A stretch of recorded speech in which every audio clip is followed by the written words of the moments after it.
Allow me to extend a warm welcome to all the viewers on the internet and around the world. It is sunrise on YouTube, morning on Facebook, noon on Twitter, midday on Threads, afternoon on Twitch, sunset on Instagram, and evening on Rumble. I am your host, the Ancient One, the Bachelor Supreme, the Phantom Menace, he who remains, and the master of the deceptive arts. We are broadcasting live directly from the sanctum of solitude and the citadel at the end of time.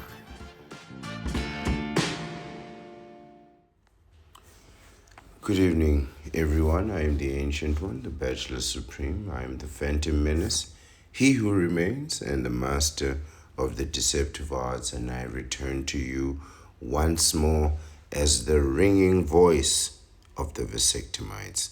And today I wanted us to discuss one of my favorite strategic attacks and one of my favorite topics, of open and free discussion. And that is the topic of annoying people. I love nothing more than to annoy people, but not to annoy you directly, right? Not like a direct annoyance where I have to make like some strange noise or some funny sounds or, have to break something or that kind of thing, the kind of thing that you may anticipate from counterparts and these knee benders. No. I mean like indirect annoyances, the spiteful kind, the type that leaves like a bitter taste in your mouth, that lingers in your mind all day and all night. When somebody says something it's sort of insidious and underhanded, but it's also directed at you and it's personal, right? But it's not direct. It's just kind of like ambiguous, a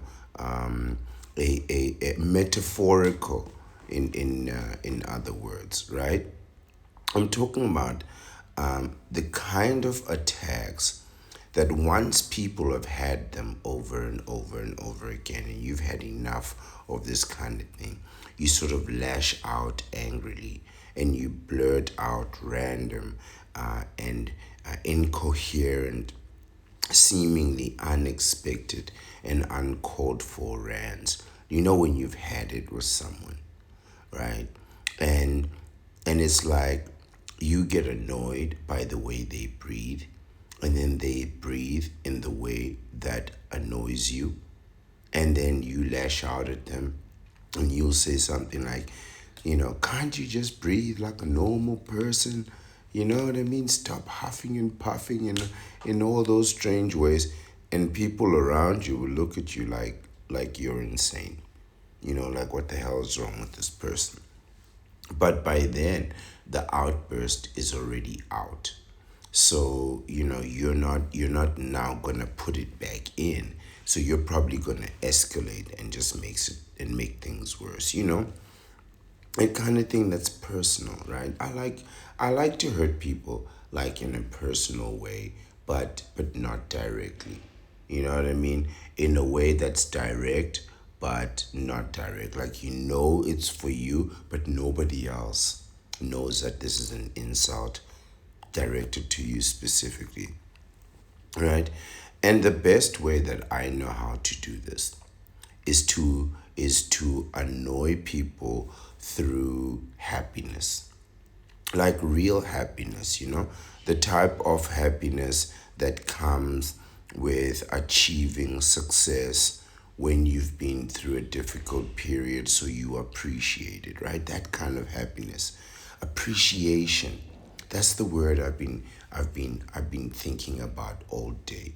When somebody has something that makes them happy, but not in a way like they're laughing and throwing their hands in the air, that kind of thing. No, they're happy because they are grateful and they appreciate what they have and they value it.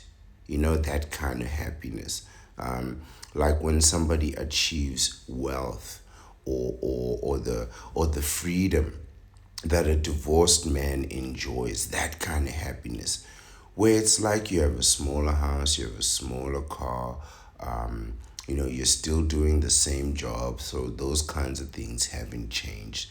But because you don't have to deal with the incessant nonsense, the endless nonsense of a counterpart, you're grateful. You're grateful for the silence, the peace of mind, the peace and quiet. You know, when you're sitting by yourself in a quiet room and you turn off, the YouTube and all the videos, and you sit there quietly with nobody asking you something, nobody wondering if you're taking a nap or saying, "What are you thinking?" which is a way of asking you, "Are you thinking about me?" By the way, that's what they want to know when they ask you, "What are you thinking?" They want to know, "What are you thinking about me?" When you don't have to deal with that nonsense and you are grateful for the bachelor life. That's why I say divorced men make the best bachelors. You know, and they are this way because they are grateful for the freedom and the liberty and the peace of mind that the bachelor life can bring. And they are just one step away from doing what you should have done by now, which is to freeze your sperm and go get yourself a vasectomy. I mean, I can say it a million times. I'm that kind of person. I'm an annoying person. I'm the kind of guy who goes, freezes his sperm, gets a vasectomy, feels grateful about it, and then makes a video about it every day. Oh, and I know it gets to you, knee benders. You with the 3, 4 kids in high school, and you know they're going to be back to back to back in university. You, my friend, are going to be paying university bills for the next 15 years. I'm telling you, when that first kid goes out, they're going to spend 5 years in university. Then the next one comes in and they're going to spend 5 years in university. And then the last one comes in, he's going to spend 5 years in university. But these last two, they're going to be in there at the same time. So they're going to be like 2 years apart, and you are going to pay in ways that you cannot imagine. And for those of us who don't have to pay this, we are so grateful. We are so happy. We are so peaceful in our lives. We don't want to be like you. We don't want to be like you. And that's the kind of thing, when you don't want to be like someone. This is what these knee benders hate more than anything in the world. When he tells you about the joys of fatherhood and how good his kids' grades are, and you don't care. You know what I mean? Because he knows that that list of 3 or 4 things, that's it. If he starts talking about his list of grievances and problems, you'll be there all day, all night, and you won't even scratch the surface. But they go through the list of happy things because it's just 3 or 4, maybe 5 good things.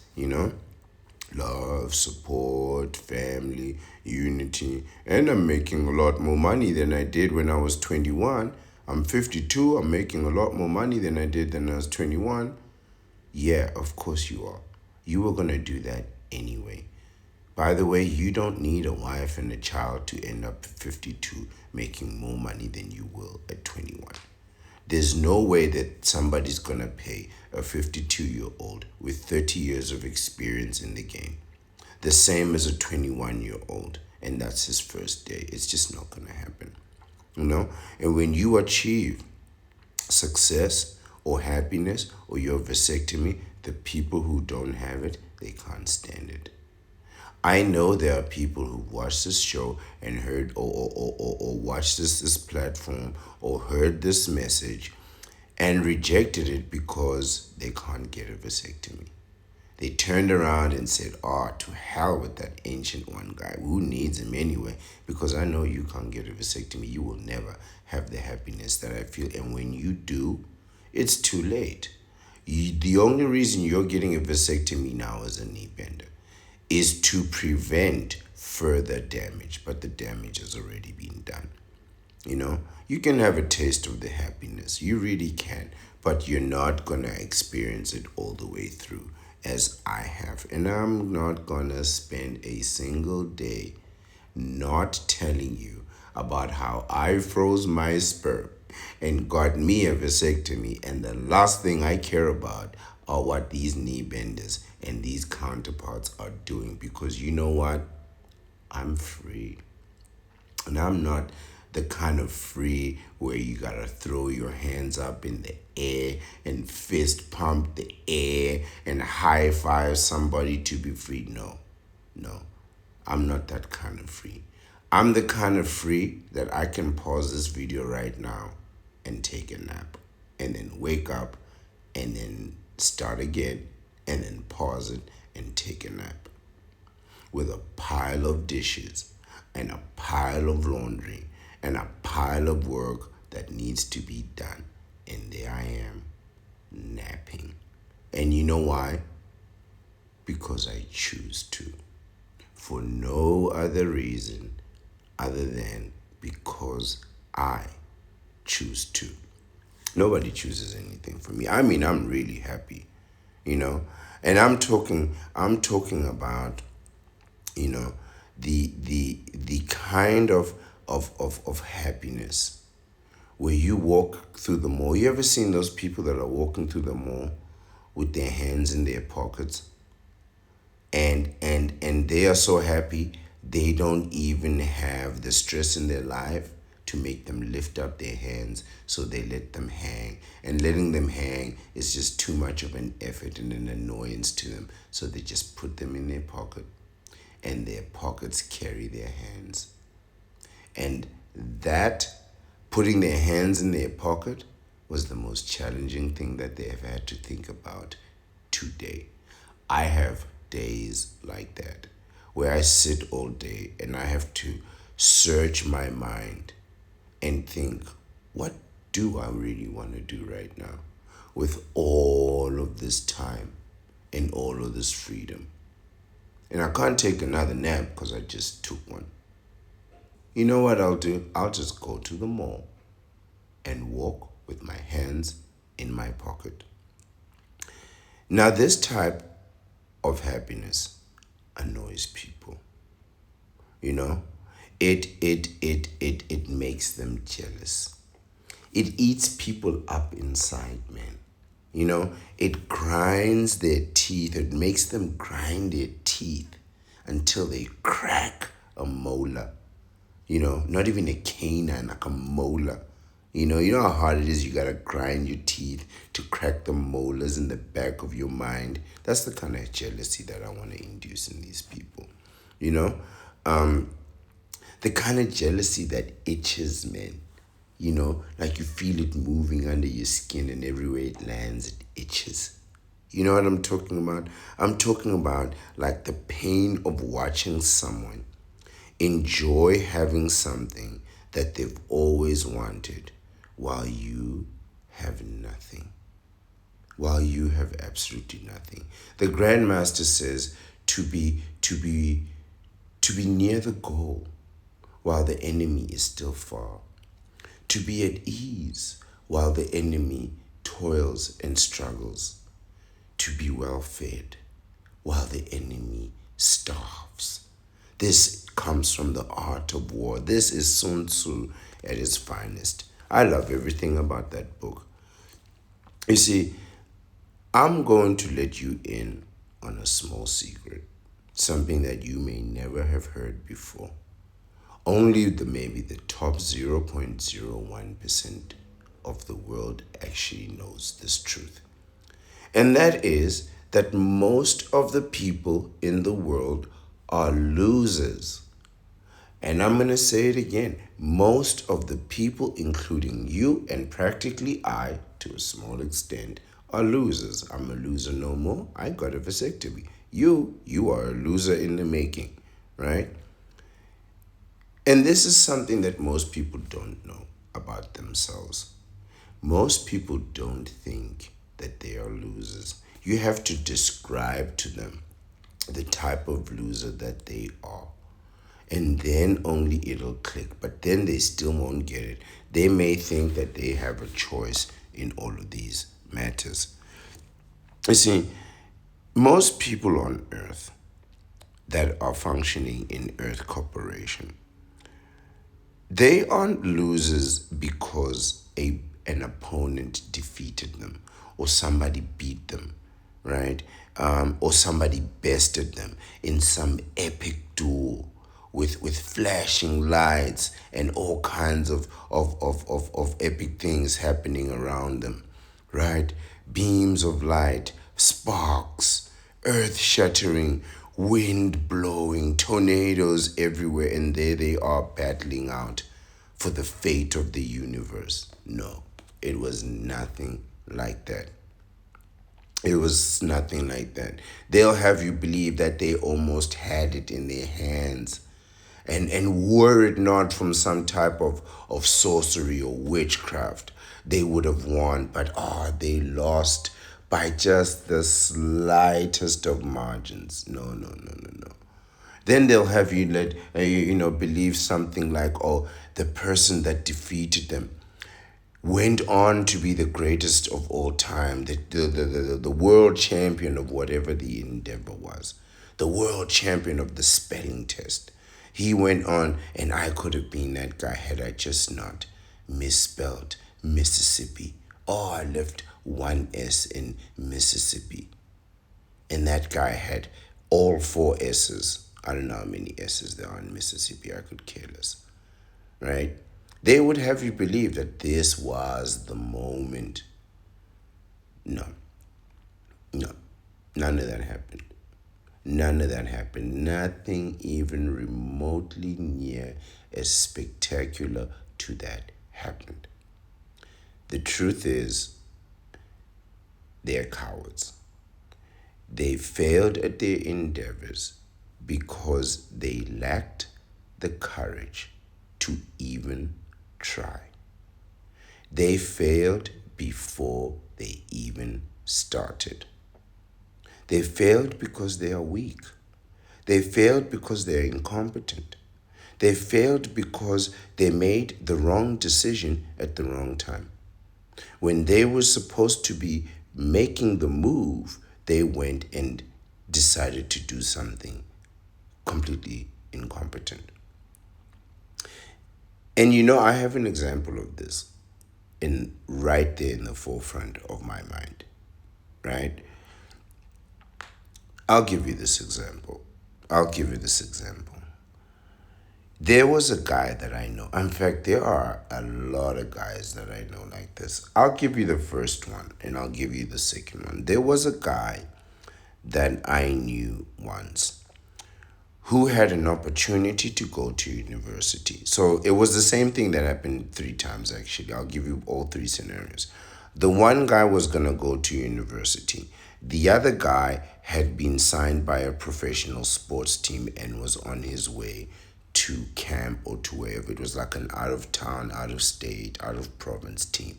And he was moving there to his new home to join his team. And then the third guy, he had a job overseas. He had received a job overseas. I think it was in the UK, and they were going to pay him those British pounds, that pound sterling, that money. You know what I'm talking about? So anyway, what happened to all 3 of these people, and I remember these 3 incidents, and not only do I remember them, I remember seeing the pattern, saying, oh my God, not this again, right? And for this reason, I follow a very particular pattern the night before things. And it's all about the night before things. And I want to just demonstrate to you how these people lose. So all 3 of these guys, This was like 5 years apart, right? The one guy and the other guy and the other guy, they were all 5 years apart. And in fact, they happened in that order.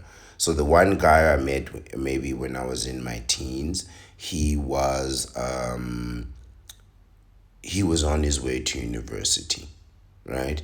And he had actually finished the year before me, high school the year before me, and I followed the next year, right? He was supposed to go to university, never made it, right? And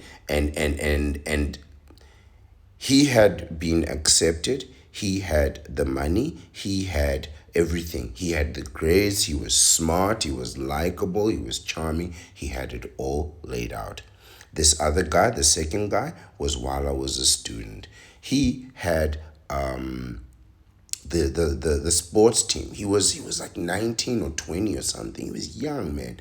And the sports team, a professional sports team that has signed him, like I said, was out of town, so he was on the way there. And the young guy was just before I graduated university. He hadn't graduated, but he had had an opportunity that, quite frankly, his degree wasn't going to help him in any way. So what had happened was, all three of these guys, the night before, they were supposed to go to meet their destiny. A friend came, picked them up, and took them partying all night. Took them partying all night. The first guy was supposed to go to university, was in a tragic car accident. And I think he missed the first semester. I don't think he ever returned.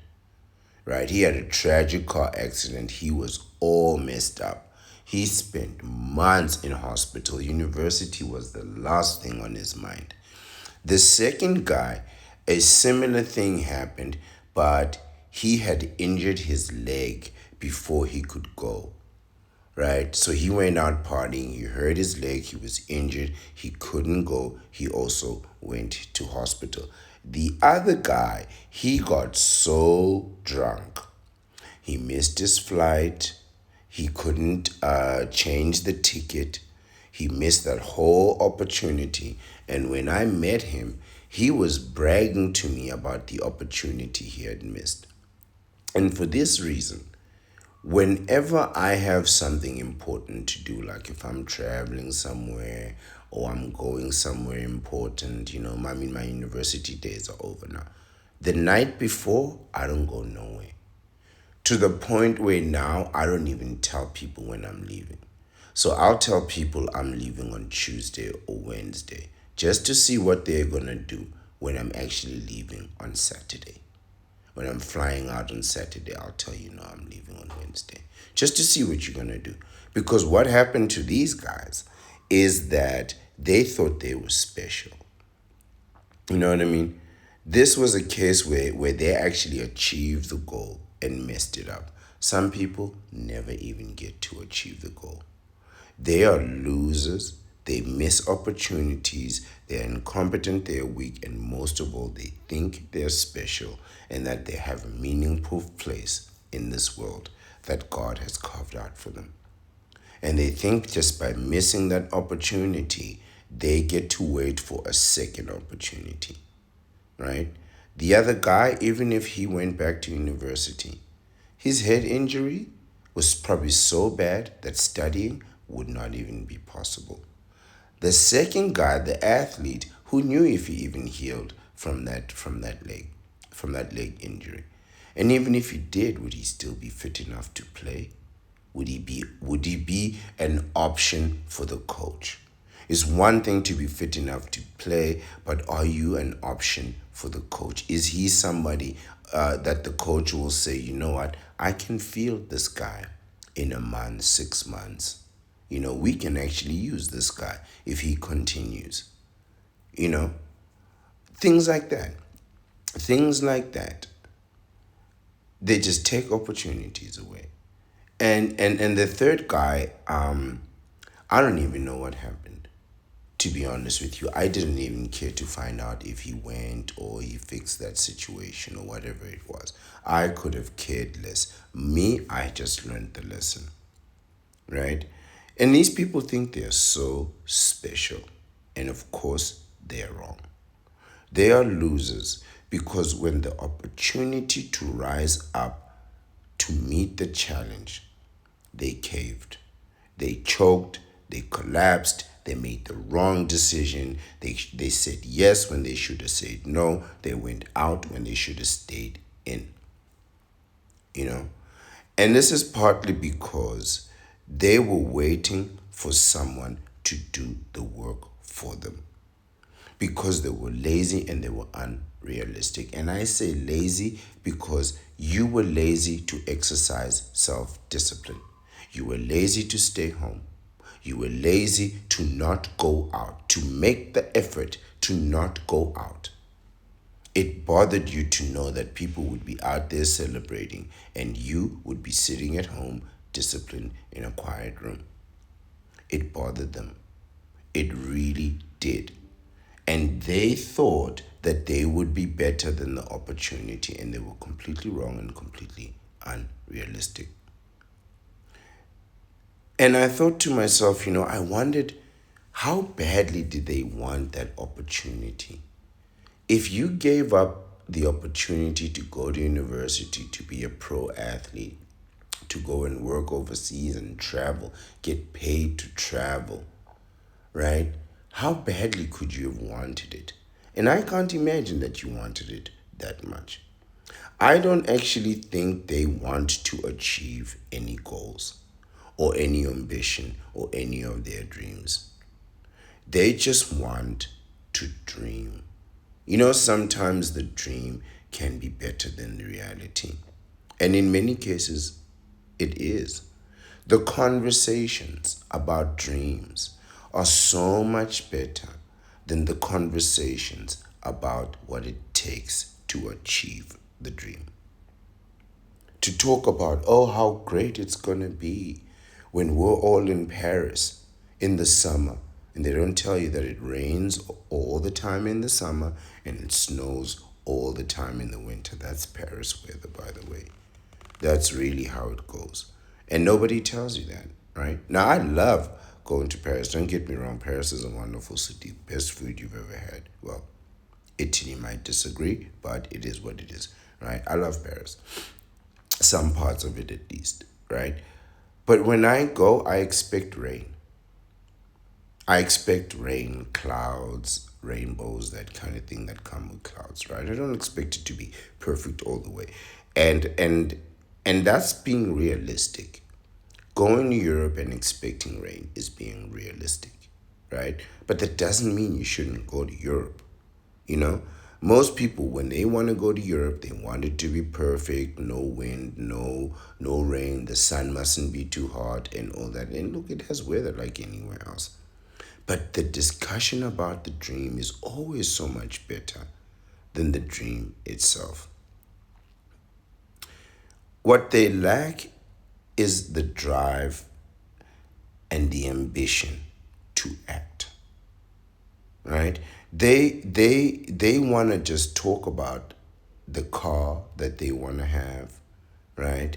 Or the house that they want to live in, right? That's probably going to be too expensive and too big for them to afford anyway, right? It's still just talk and wasted breath.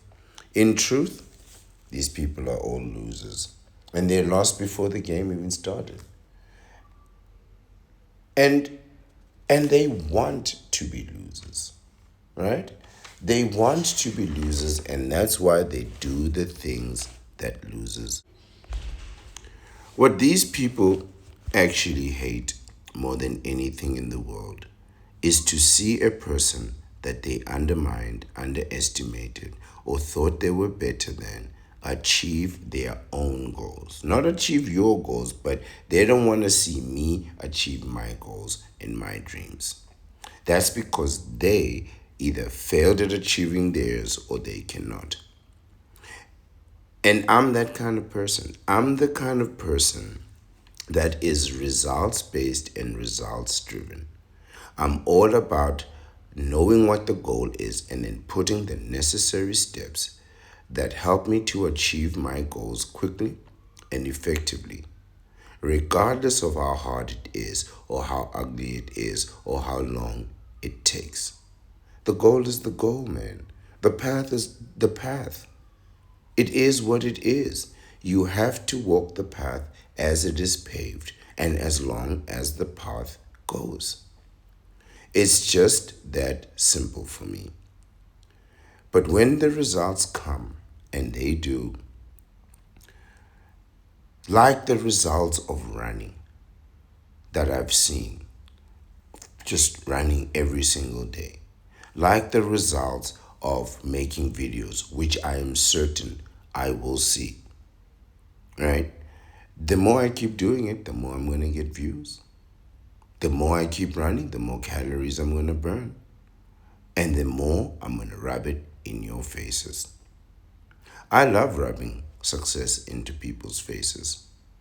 Or at least I used to, when I had Instagram. Not the last Instagram, the one before that. No, not that one. The one before that. Yes, I got banned on all of them, right?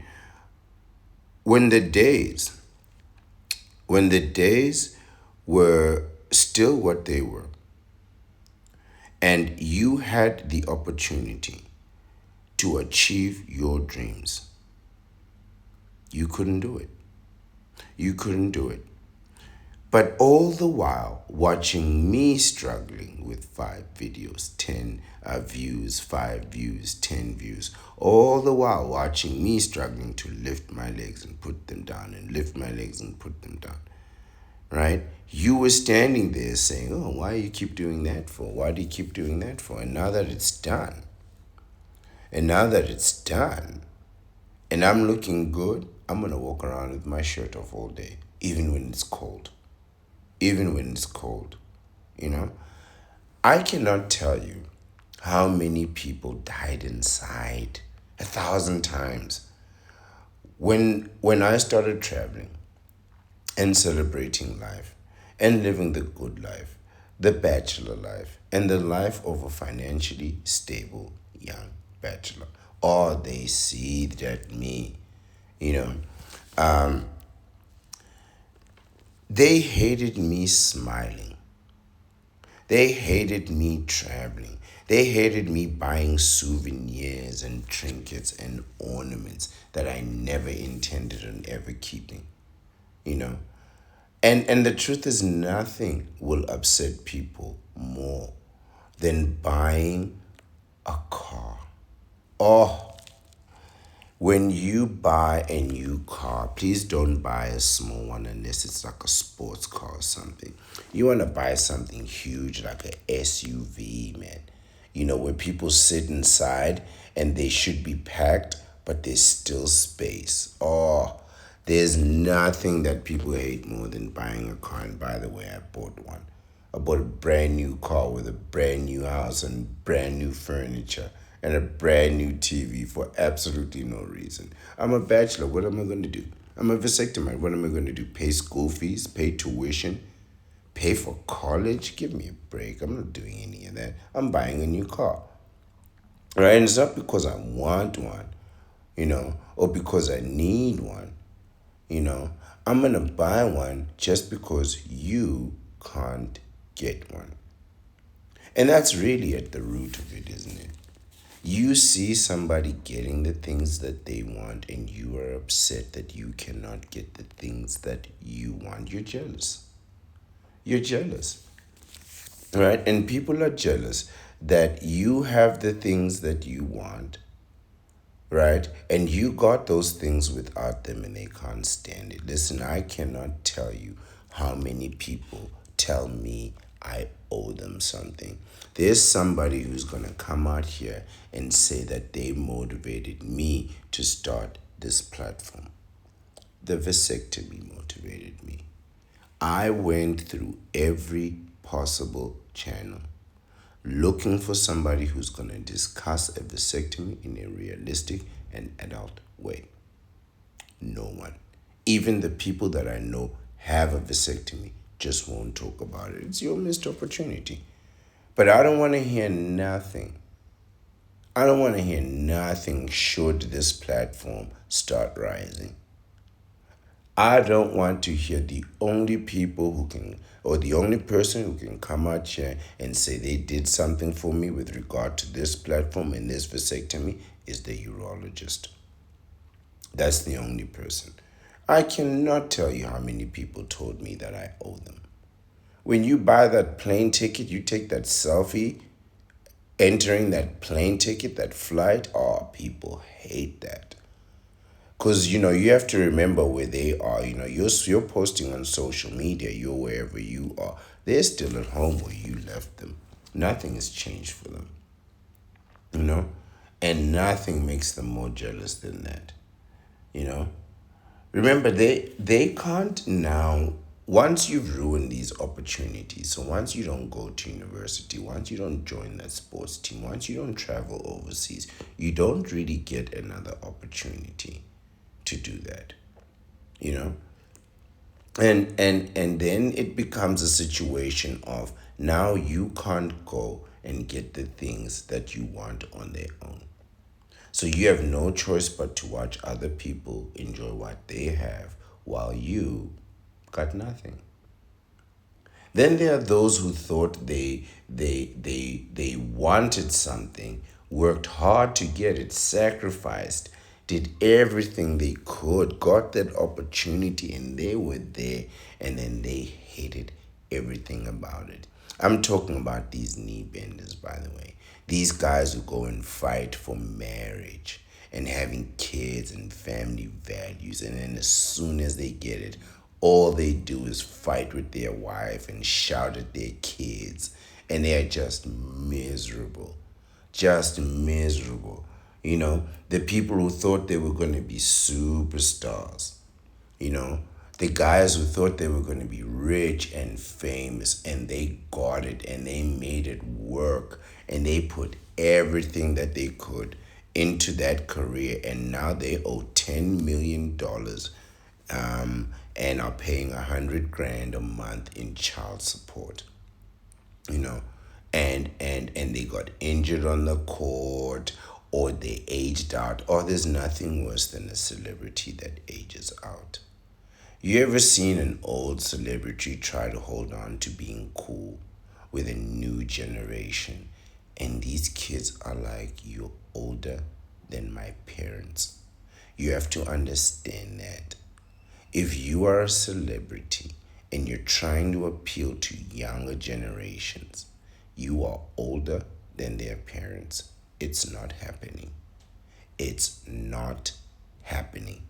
They look at you like a sir, not a dude, and definitely not a bro. You're not a bro no more. You are not a bro no more. These young guys, that's a bro. Under 21, that's a bro. 38, you're not a bro no more. And now you have to suffer in misery and watch these young guys live the dream that you wanted.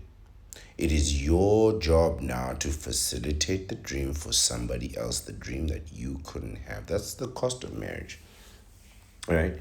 Now you have to watch your children fumble opportunities and ruin their lives the way you ruined yours.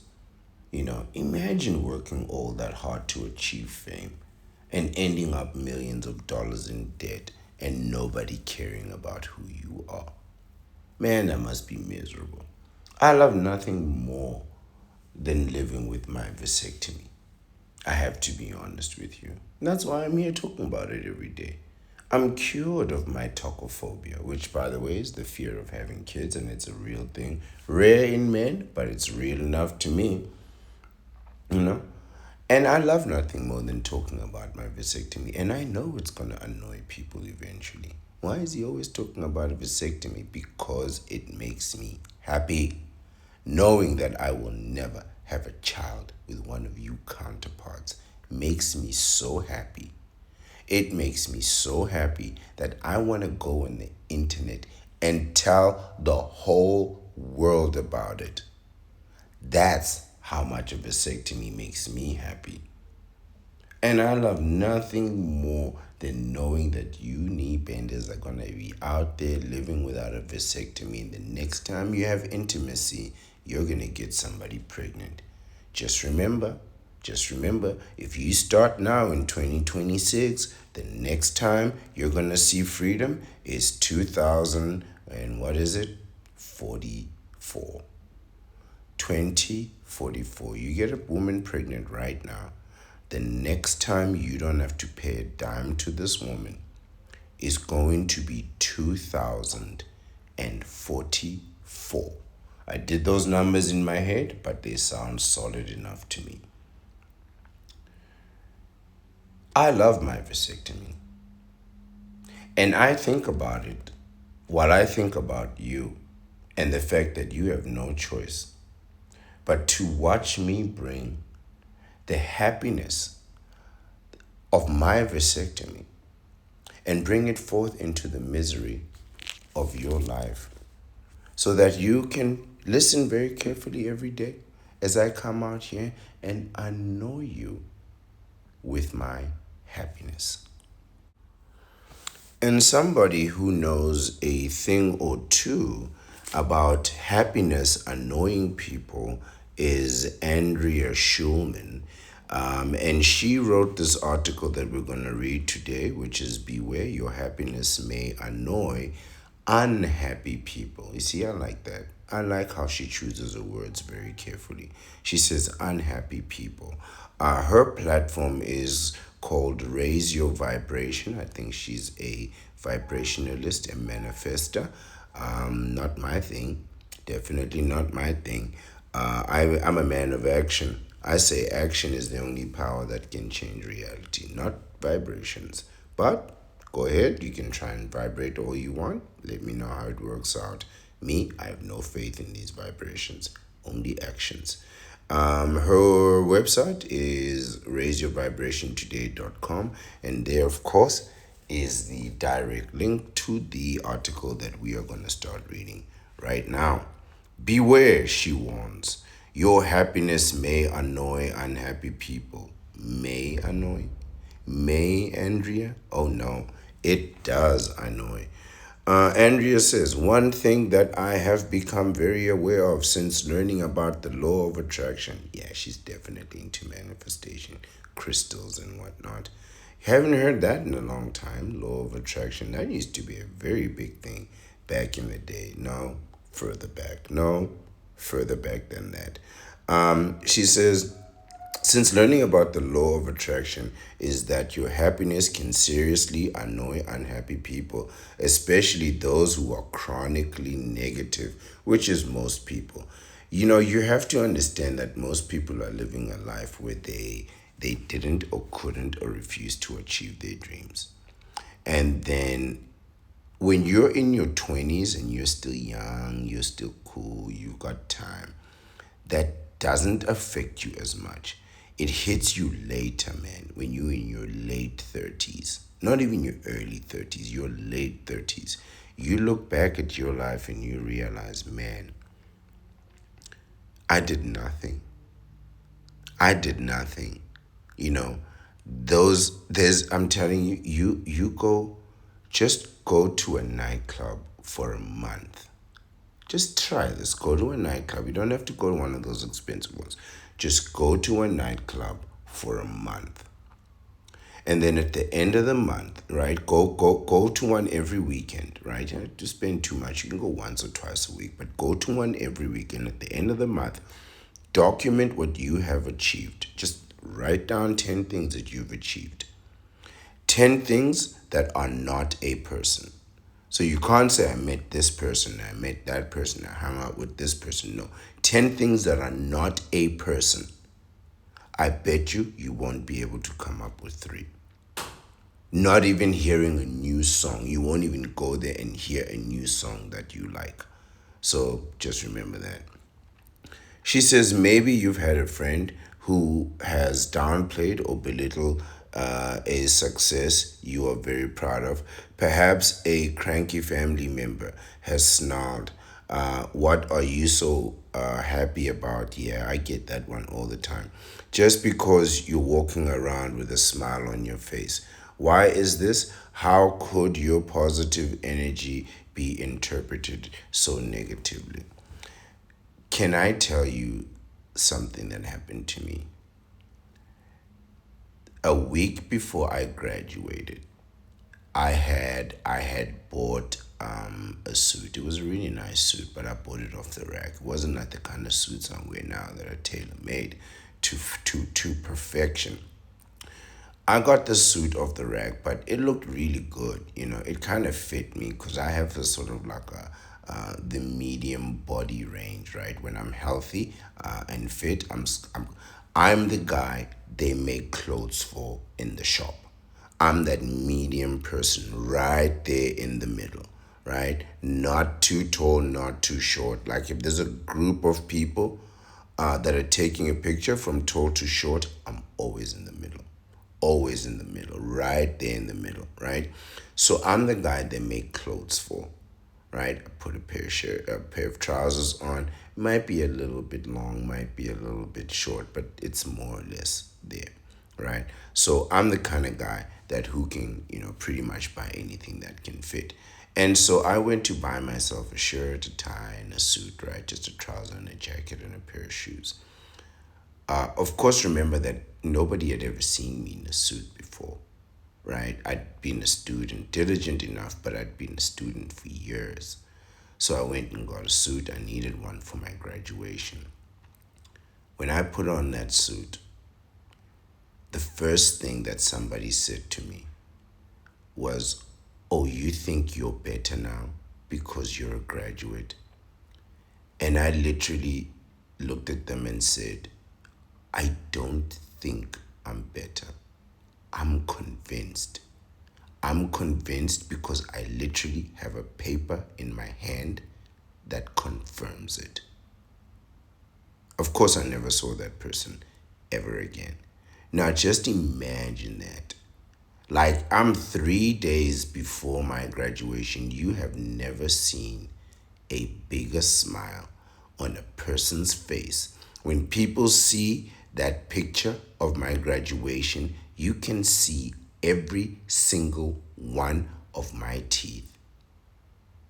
Every single one of my teeth. I counted them just to make sure. I'm that type of person. I'm all about the details.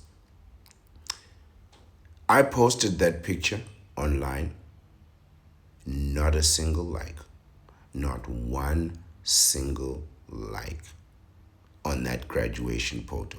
Now just think about when people put up a graduation photo. Literally, there are two photos that are the most liked that you'll ever have in your life. The one is your wedding day. Everybody likes that photo. They feel compelled to. And the other is your graduation day.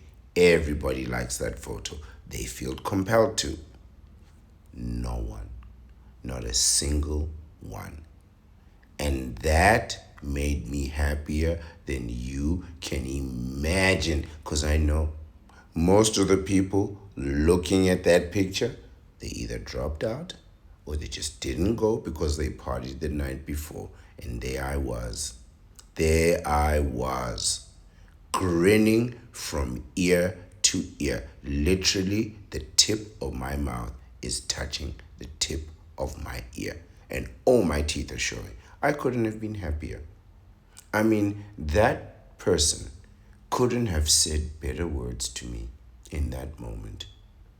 They couldn't have said anything more profound than demonstrating to me the misery of their jealousy. And that made me know that I had achieved success.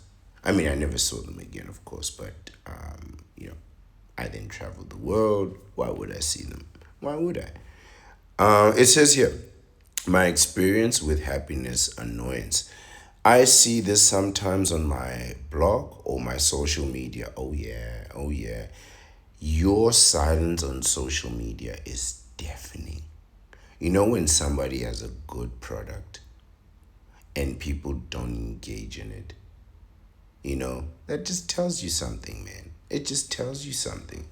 It's one thing, when you got a mediocre product and you're just hoping for the best. Like when these people put out like a album that stinks and it sells anyway. It's like, okay, it works. But when you got a good thing and people see it, everybody avoids it. everybody. And that's a form of sabotage, by the way. That's a form of sabotage. People not liking your photos, especially when you're traveling. Oh, that's hate, man. Oh, that's real hate. They are stunned into silence, stunned stiff.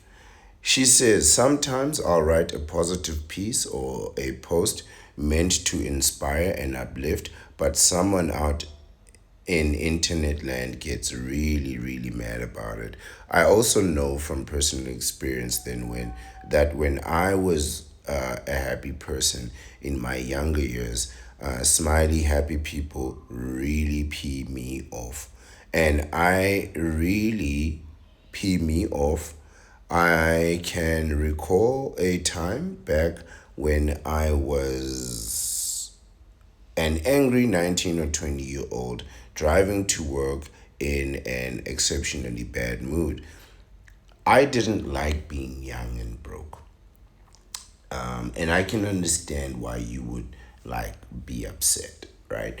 But the worst time of my life was in university, graduating and then, working. That changed like wasn't even 6 months, 3 months. 3 months, my financial problems were on the upswing. In 3 months, that's how a degree affected my life. I don't know about how your degree affected yours, but I in 3 months I went from living on noodles to getting a massage on a beach, literally, literally. I had skinny boy arms. When you're so young that you look young, you have skinny boy arms, your skin is still stretched and firm for no reason. Yeah, yeah, skinny boy arms. That's how I would describe myself. She says when she was driving as a 19-year-old in a bad mood, she said, I pulled over to an intersection and next to me pulled up a perfect, happy, smiley family. Or so it seemed. They all looked so happy and excited to be alive, or so they seemed, and their happiness was just infuriated me. So this is what happens to a counterpart when she sees other people in a relationship enjoying a moment. She's upset that they are enjoying their moments. You ever seen that? This is why counterparts ruin your relationship, right? She sees another woman happy in your life. She wants to come ruin that relationship. So she won't ruin you because she knows you won't listen to her, and they'll go poison your counterpart and ruin that relationship, right? Because they just, infuriated at another couple's happiness, or because that they don't have that happiness. And what they're going to do is then go home and then be upset at the person that they're with, that that person is not providing them that happiness instead of providing that happiness for their loved one. These people are just terrible. How could you how could you be upset that there's a family that's happy? You know, she continues, it was about all I could do not to roll down the window and give them the finger. She's a very rude writer, by the way. I'm not all for this type of situation. I'm not really one for bad language. Yes, I'll type a bad word. I'll absolutely write a bad word. But I know that you're not hearing that bad word in my voice. You're hearing it in your voice. So it's you speaking to yourself. But I'm not one for profanity under any circumstances. Especially because I know that one day I'll probably get discovered on this platform for who I really am. And then I need to justify my words, right? And the worst I'm willing to justify is incompetent. And yeah, you can go look that word up. It means just exactly what you think it means, right? But there she is trying to give people the finger. Why? Why is she trying to give people the finger? Well, Andrea says, why? What did the family do to me? Nothing. They were just minding their own business. This is me. I'm always ignoring people minding my own business. But people really, really, really want me to acknowledge them. I could never understand that. I'm here talking about my vasectomy, doing my own thing. Never mentioned nobody except the prognosticator and Sun Tzu by name. Prognosticator and Sun Tzu are the only people that I'm going to quote because I have thoroughly tested both of them. I'm going to tell you. I'm going to tell you. I'm wondering if I can pass their test.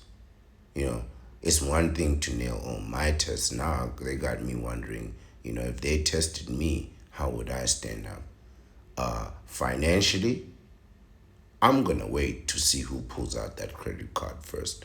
I'm willing to swipe and swipe and swipe, and the one who pulls out his credit card first loses. But strategically, we are still to see. We are still to see. The game continues, you know. But this is me, like I'm saying, I'm here minding my own business, not talking about anyone. The one person, the prognosticator, he got his own situation going on. The other guy's been dead for over 2,500 years. And it's not going to be these two people that are going to come out and say the Ancient One is not doing the thing. He's quoting the wrong people. And mind you, I don't quote nobody else. I don't quote nobody else, and I'm upfront about that. And I don't plan to quote nobody else other than if I'm reading these articles. But it's going to be everyone except Sun Tzu and the prognosticator that's going to come after the Ancient One and say the Ancient One is doing X, Y, and Z. And there I am minding my own business. I'm always minding my own business. And I'm always minding my own business because I don't care what you people are doing. You want to put out the videos, that's your choice. But me, you can't make me care. But there they were, just minding their own business, just like the Ancient One, enjoying their day, as I often do. Would you think, you would think that I would appreciate the vision of a family that seems so blissful? You know, she's literally taking the words right out of my mouth. You would think that people would be grateful to see a vasectomite living out his life, having survived the bachelor years in style. In style, I say. But these bachelors, man, they are struggling through these bachelor years. And there I am doing it in style, sailing off on a jet ski. Huh? The bachelor life, the way it's supposed to be. Yeah, I put on some weight along the way, but then you know what? I pulled myself back together again, right? You would think people would appreciate this type of blissful, meaningful existence. Oh no. Oh no. But in that state of being, nothing could have annoyed me more, Andrea says. Oh, Andrea, your words are so true. Are so true. I think, the bad language can be appropriate under these terms. She's talking about negativity. Negative language applies, I suppose. Why happy people annoy unhappy people? The reason why unhappy people get annoyed by happy people is simple. When we are unhappy, we are disconnected from our joy. Oh, I like that. Disconnected from the joy. You see, that's what I'm doing. When I annoy you with my happiness, I want to disconnect you, separate you from your joy, and leave you in that misery, in that dark dimension mindset, that suffering. That's what happiness does to people. That's what true happiness does to people. I've seen it myself. I'm the kind of guy who will wear a tailor-made suit. I swear to God, I will wear a tailor-made suit to go buy groceries. I'll wear a tailor-made suit to go put air in my tires. You think I won't annoy you? You think I won't be walking down the street for no reason? Absolutely no reason. Saturday afternoon at the ball game, there's that guy with his tailor-made suit. And if you think your counterpart is not going to appreciate a tailor-made suit, you are out of your mind. She's gonna love everything about the suit, especially the fact that it's impractical and it's out of place, and you shouldn't be wearing a tailor-made suit to a ball game on a hot Saturday afternoon. And yet, here I am. Here I am, and there's your girl saying, "That's a nice suit." Now, what are you gonna say about that? You're gonna disrespect a tailor-made suit just because I'm in the grocery store? Man, think about that. Just think about what you're saying. Yeah, I know you're annoyed. You're annoyed. Instead, you should be grateful by the blissfulness of the vasectomy life. She says, seeing someone else basking in the light of happiness and joy is a strong reminder to us of just how disconnected we are. I like that. That comparison between the light of happiness and joy and the misery of the dark dimension, that contrast of light and dark, that's what it's all about. That's what it's all about. There are people who are off the dark side. They come from the dark dimension and they are now Bachelor 2.0. You cannot make that anger go away. Indeed, there is light in happiness, and we exude that light here in the vasectomy and in the bachelor life. Related article. She says the article is how to attract positive relationships. And it says, and drop the negative ones too in the parentheses and the sidebar. It's just simple. Happiness, envy, nothing more. Happiness, envy. That's what we do here at the bachelor life and at the vasectomy life. We get envy through our happiness. Nothing more. Being miserable is very uncomfortable after all.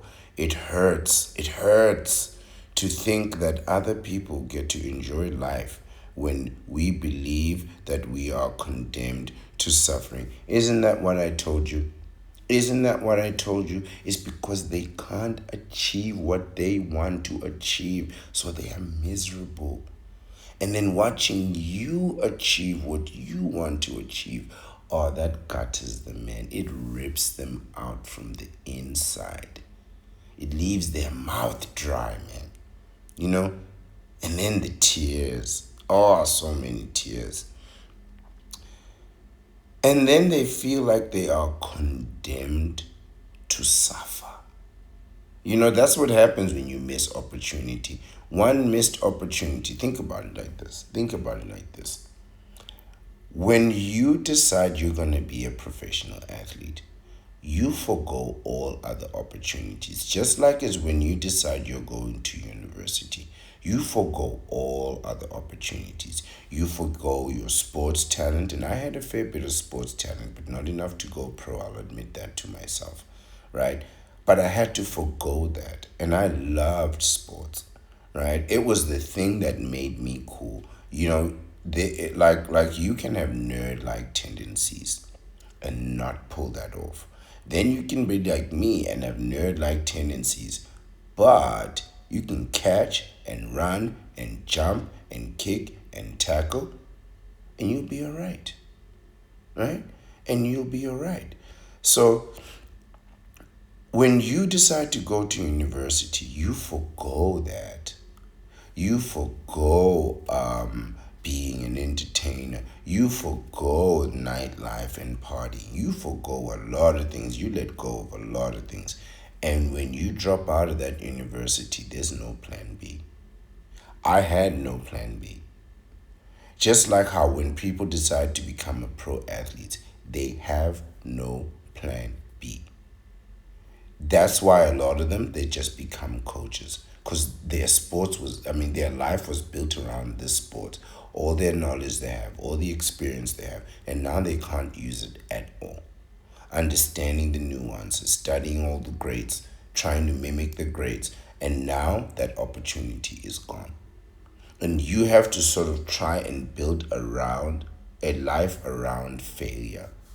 You know what I mean? It's one thing to be like a trained professional sports coach, that kind of thing, qualified, you got your degrees and you did that, and you can actually build a company and a business around sports and health and wellness and all those things because you got the education and blah, blah, blah. I'm talking about people who wanted to play the game, who were supposed to be signed by 17 or 18 and weren't. There's no plan B for them. You don't suddenly go back and get your high school grades up and then be 19 and then go to college or university. No, no, no, no, no. Those people, the way that you were working hard to become a pro, that's how hard we were working to become academics. You're going to walk into a room full of academics and critical thinkers and talk about dunking. For how long? How long can you describe a dunk for? Until we get it. Okay, so you put the ball in the hole. And then you put the ball in the hole again from a different place. And then you put the ball in the hole again from a different place. Oh, this time you threw the ball to somebody and then he put the ball in the hole. I mean, how many times are we going to sit here and listen to you talk about putting a ball into a hole? Seriously. But anyway, there's $1 billion industry built around that nonsense. You know, there is really one. And people are happy doing it. And the guys who go pro, they're grateful, man. They hold on to that because they have no other plan B, right? You forgo a lot of things when you decide to go a certain way. And then when you see other people get it and you blew it, when you see somebody less talented, less intelligent, who got lower grades than you, graduate with a PhD or they become a doctor, and you were smarter than them, and you became whatever you became. Nah, that's gonna crush you, man. That's gonna crush you. You have to know that, right? It continues. Someone offers a snarky comment, right? Or just gives us the look, and our happiness plummets, not mine. Mine goes through the roof. You look at me like that, I'm gonna enjoy it. Instead of being just one unhappy person in the room, now there are two. Negative energy, after all, can be very contagious when we allow ourselves to identify with it. Oh no, no, no, no, no, no. I don't respond to people's negativity. That's why I'm alone, right? That's why I'm such a loner. I'm a bachelor for life, right? People come, their negativity comes with them. I kick them out of my life. And kick them out of the house, I kick them out of my life, right? I'm not doing that, man. I'm not inheriting your negativity, right? Negativity is very contagious, and I don't want no parts of it, man. And everywhere you go, you're going to find it because there's always somebody who missed an opportunity. Consider that they say like 1% of the world owns like 90% of the world. That means 1% of the world made it. Everybody else did not. And it's the same with universities too. You look at the whole country as a whole, and what you'll find is like, even in the United States, the number of graduates by percent is like less than 7%. And America has like twice as many graduates as other parts of the world, like twice as many as number two, you know. So like you're talking really about like 3% of the world goes to university and actually graduates. So when you do graduate, you are surrounded by losers. And when you get that right degree, oh, the people who got the degree and they got the wrong degree. So many of them. Oh, those people are so miserable. Turn this negative into a positive. That's what I did. Just rub it in their faces. So I'd like you to consider this. The next time you are flying high and you feel the hate rays shining on you, take it as a good sign, not as a bad one. Yes, they only hate when you're killing it. They love it when you're failing, they hate it when you're killing it. If you know someone who is chronically negative and he or she is visibly irritated by your happiness, you can know for certain that you are in a positive emotional state. I like everything about that sentence, right? Your hatred makes me know that I'm killing it, right? If I was failing and making a fool out of myself, I know that my platform would be jam packed with people, especially people who know me. It would be jam packed with those people just watching me make a fool out of myself. This is why it was such a surprise for people to see YouTubers blow up like this. Because the original guys, they were just making fools out of themselves. And everyone was watching them. And people were like, how could you watch this nonsense? Right? Because people were happy that other people were failing until those people started making millions of dollars. Then the hate came. The hate for YouTubers and the jealousy for YouTubers, especially from other YouTubers, only came when you guys started making a lot of money from YouTube. Before that, people were supporting you as underdogs. When you're an underdog, everybody wants to be on your side, right? Because you make them feel good by comparison. But when you become the main guy, you become the target. Just remember that, right? She says, you've done a good job. Keep it up. Yes, keep it up. If they were enjoying your company more, you'd probably be down on their level right now. Miserable together. Oh, Andrea, you're a poet, man. If people are hating on you for your success or achievements in life, good for you. Yes, I agree. When your light is shining bright, you see there's that light of the vasectomy. There's the light of the vasectomites. She says, when your light is shining bright, those who feel disconnected will let you know just how high up you've traveled. Oh, yes. Oh, they won't forget it. One of the things that I did, I don't actually mention this, and maybe I did, is that when I went to get my vasectomy, I had just ended a contract. Now, I'm usually the kind of person who will move from contract to contract to contract with no gaps in employment. But when I went to get my vasectomy, I had grabbed what was a hell of a bonus. I mean, a hell of a bonus. And 90% savings. So I was loaded when I went to get my vasectomy. And I took some time off of work to do it. But also, there were like some documents that I needed to secure myself to make sure that once I'm in the sanctum of solitude, I can then proceed to the end of time and then wait and watch you all fumble all over yourself. It was very well planned and very well choreographed.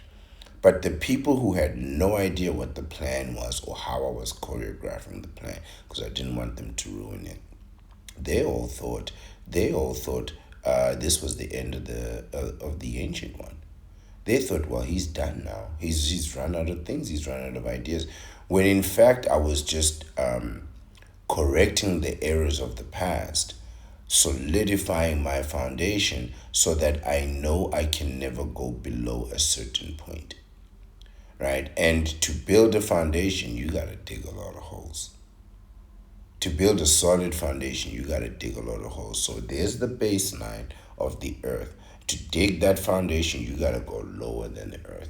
And the minute you start to go lower, people think, oh, this is the end.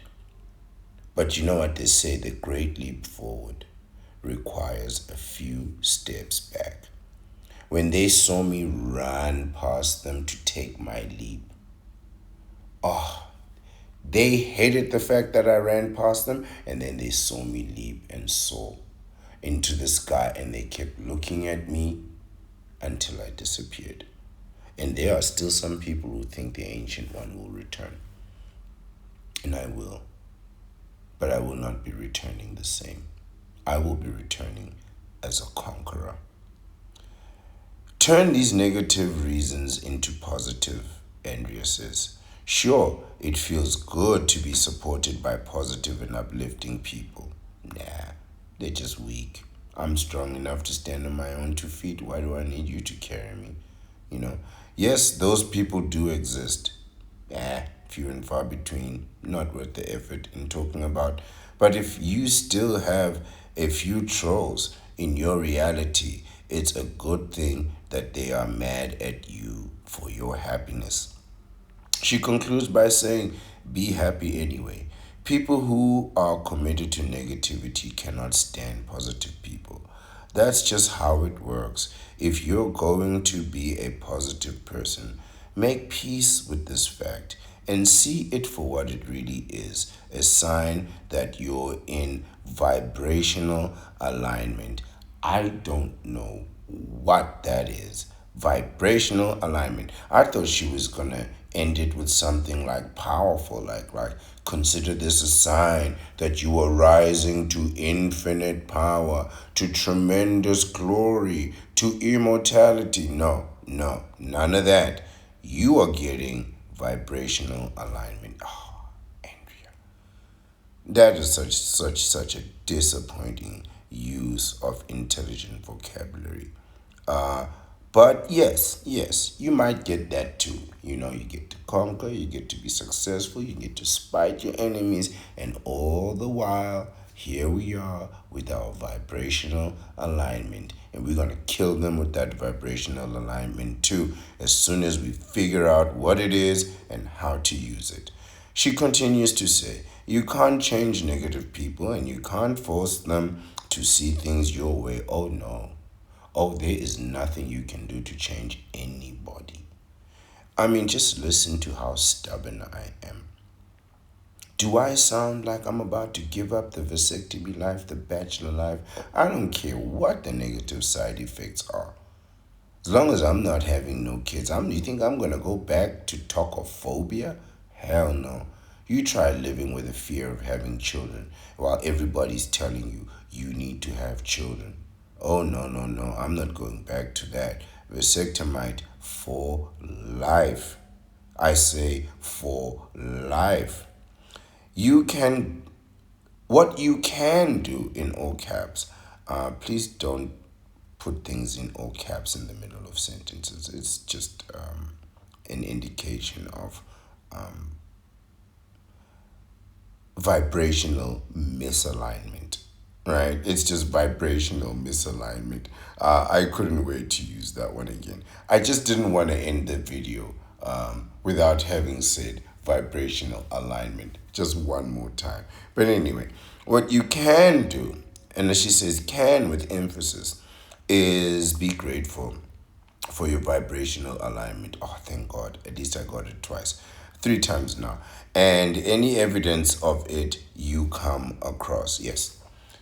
When you are so happy that you are grateful and appreciative, oh, that's the worst thing for them. That's really the worst thing for them because then it's true to you. You know, that's a happiness that is true to you. They don't want that. They don't want your gratitude. They rather you be happy. Like, you know how counterparts are when they go out at night. And you know they didn't want to go out at night. You're 29 years old. You're going out at night to party with 18-year-olds.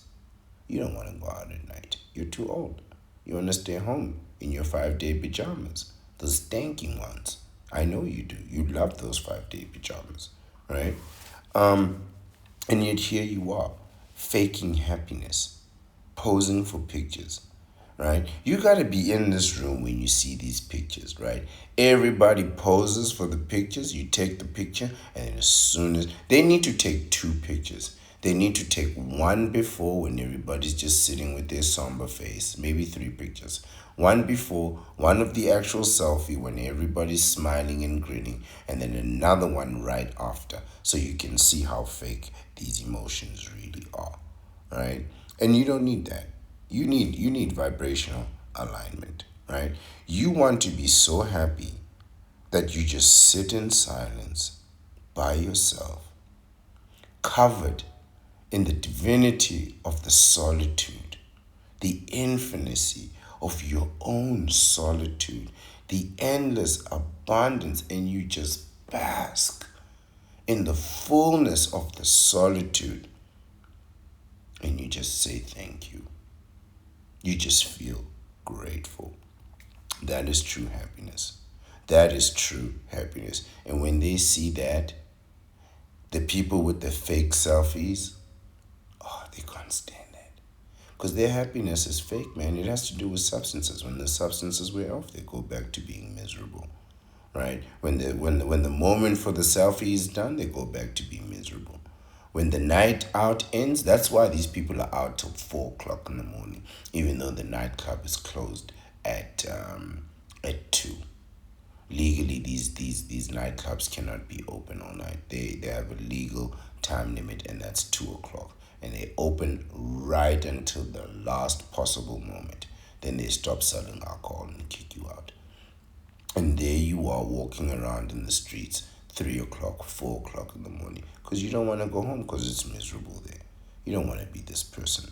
If you see your haters' behavior in a positive light, it won't have any power over you to bring you down. No matter how anyone reacts, you can feel good about feeling good. That's right. You want to feel good for feeling good. So they got to bring you down twice. So if you've been dealing with people raining on your parade, cheer up. It's only a sign you're moving in the right direction. Make peace with unhappy people in your life. You're only mad because they're only mad, I beg your pardon, because they want to feel good too, and they also want that vibrational alignment. And she concludes by saying, hugs and kisses, Andrea. A very meaningful article. I didn't think I was going to enjoy that as much as I did. When the profanity started, I was a little bit concerned, but I have to be honest, Andrea Schulman, you really brought this one home. I mean, there was some of these words that Andrea was speaking that I felt they came straight from me. She really, really brought it on home, and she was so relatable. This article was so relatable, and that's what I'm talking about. I'm talking about just rubbing your happiness in the faces of these miserable people. Just add to their misery. Joining them is just going to make you miserable, right? It's not going to take away your misery. It's just going to add to yours. It's not going to even decrease theirs. It's just going to multiply theirs. So there's no point in joining them. The only thing that you can do is just be happy for and by yourself. And that's what I recommend. And one of the ways you can definitely do that is to get yourself a vasectomy. No one is going to get that vasectomy for you. And the people, if you think there's people that love you, that care for you, they want to do the best for you, then why are they not recommending that you get a vasectomy? Right? Because absolutely, you should, be getting that vasectomy. And the people who care most about you, they should be encouraging you to do that to protect yourself, your seed, and your solitude. And if they don't, if they criticize you, then you know you've done the right thing. If you get a vasectomy, and like myself, it makes you so happy, you want to come out here on the internet and tell everybody about it every single damn day, and then make other people go and do it, and tell other men, go get your sperm, go freeze your sperm, get that sperm frozen, and get that vasectomy. Um, you know, Other people are not going to be happy about this. People are going to be crushed, man. Seeing your happiness, hearing your happiness, seeing you express that happiness in a meaningful way. And I'm not, and I'm one of those people. You hear me talking about my vasectomy in the most triumphant ways. I'm not out here high fiving anybody with no selfies in the club, right? Trying to show people how happy I am about that vasectomy and that vasectomy life. Instead, what I've done is I've structured myself, organized myself, and created a place where I can talk about the thing that I love. the thing that changed my life, the thing that cured me from the worst fear of my existence, tocophobia, the fear of having children. If I went out and did what these people do, I would just undermine the message, I would undermine the process, and I would undermine my own happiness. Instead, I choose to be structured, organized, prepared, and then deliver this message in a way that I know can be sustained over a long period of time. You see, the challenge is not really coming out talking about a vasectomy. Anyone can do that. The challenge is not coming, it's also with success. You ever see somebody shoot a 3 pointer? First time, beginner's luck, fluke. And they act like they just won the World Cup, right? They act like they just won, the rings, right? They just won, 7 in 6 game sweep in the NBA finals, and they got the rings, right? Anyone can do that. I promise you, anyone can throw a 3 pointer and nail it the first time. That is not the challenge. The challenge is to do it every day, every night, 100 times a night, and nail it each and every single time. It's about doing it 100 times every single night for decades. That's the challenge of the vasectomy life. That's the challenge of YouTube. The challenge is not coming out here and putting out a video. The challenge is, can you put out a video of the same quality with the same energy every single day for as long as it takes? That is the real challenge. And me, I have no problem with that challenge. I have no problem with it because I understand it and I understand the magnitude of that challenge. And thereby, I face it. And I hope to get the results. And when I do, oh, the happiness. You will hear all about the happiness. And I hope when that happiness comes, you're sitting somewhere with a YouTube channel that you gave up on after a month, after a year, after 2 years, and you're like, I shouldn't have done that. And now you got to start from zero, just as I did. But the difference is I'm on my beginner's luck. I'm on that first 3 pointer, and when I nail it, I'm going to be throwing 3 pointers nonstop. Because I know if I keep hitting those 3 pointers, I go to the NBA of YouTube. I go pro. If I keep hitting those 3 pointers day after day after day. And it's worth it. It's worth it because I know there's somebody out there who gave up on their vision and their dreams and their goals, and there's somebody out there who gave up because they got a vasectomy and should have talked about it, but they didn't. They had it, they had the message, they had the process, they had the wisdom, they had the information, but they didn't do nothing. Just like the three guys, the three stooges, the one who went partying before going to university, the one who went partying before going overseas, the one who went partying before going pro, before going to join the sports team, and they all missed it. Just like how there are some content creators who want to do it, but then they give up on it, and that's unacceptable. And that's why you gotta go freeze your sperm and get that vasectomy. And then when you have it, oh, you can rub it in their faces. Or you can really rub it in their faces. And when you do that, nothing will make you happier. It will increase your happiness. Watching their misery grow is gonna grow your happiness as it did mine.